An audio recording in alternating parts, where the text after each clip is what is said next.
कुंभ क्या है और महाकुंभ क्या है और पूर्ण कुंभ क्या है और ये 12 वर्ष में क्यों लगता है, ये अर्ध कुंभ क्या है, ये सारी बातें को भली भांति समझिए। तो कहे महाराज कुंभ तो लगने का प्रावधान प्रारंभ यहीं से हुआ कि समुद्र पहले मंथन किया गया, तो 14 रत्न निकले, पहले हलाहल विष निकला, फिर उच्च श्रेवा घोड़ा, ऐरावत हाथी, कौस्तुभ मणि आदि आदि निकले।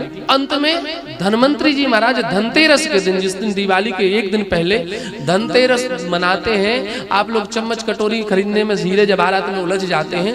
उस दिन सत्य बात तो है कि धनवंतरी भगवान का पूजन करना चाहिए। व्यापार की दृष्टि से अच्छा है कि ऐसा प्रचलन बनाया गया कि खरीदारी हो जाती है, मार्केट का ग्राफ ऊपर चढ़ जाता है, परंतु सत्य यह है कि उस दिन धनवंतरी भगवान कुंभ की पूजा होनी चाहिए, क्योंकि उस दिन वो प्रकट हुए थे। धनवंतरी महाराज कुंभ लेकर के प्रकट हुए तो दानवों ने कहा अभी तक सब चीज में कंप्रोमाइज करते रहे, उन्होंने हाथी ले लिया, हमको छोटा घोड़ा दे दिया, तब भी चल गया, कोई बात नहीं। कौस्तुभ मणि ले गए, लक्ष्मी जी ले गए, हमको बताओ वारुणी दे दिए, कोई बात नहीं, परंतु जो मूल चीज इसको लेके 9-2-11 होना, वो कुंभ घड़ा लेकर के भागने का प्रयास किया। तो मोहिनी रूप रख करके ठाकुर जी ने उसको मोहित कर दिया, और वो घड़ा मोहिनी रूप में ठाकुर जी लिए तो जयंत इंद्र के पुत्र हैं वो लेकर के चले, और 12 दिन तक चले, और 4 जगह पर उस कुंभ को रखा, घड़े को 4 जगह रखा, जिसमें प्रयाग है, नासिक है, उज्जैन है और हरिद्वार। तो 12 दिन तक चले, इसलिए 12 वर्षों में एक बार कुंभ आता, महाकुंभ आता। सूर्य नारायण की परिक्रमा बृहस्पति भगवान 12 वर्ष में एक बार पूरी करते हैं, इसलिए भी ये 12 वर्ष में कुंभ पड़ता है। सूर्य नारायण भगवान की परिक्रमा बृहस्पति करते, बृहस्पति पृथ्वी से बहुत बड़े ग्रह हैं, और जो और प्रकार के पुच्छल आदि तारे हैं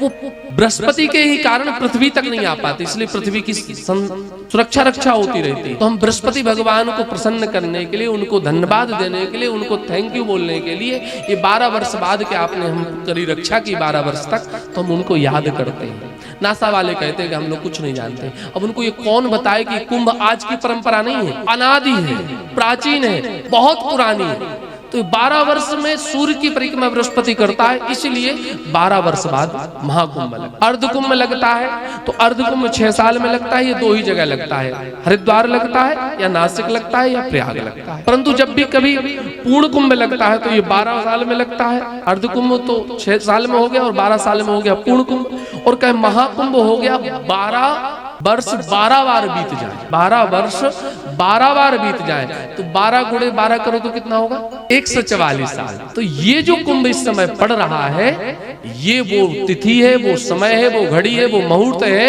कि 144 वर्ष बाद ये महाकुंभ का सुंदर आयोजन हमारे तीर्थराज प्रयाग में होने जा रहा है। तो इसमें मौका मिले तो गोता लगाने अवश्य जाइए।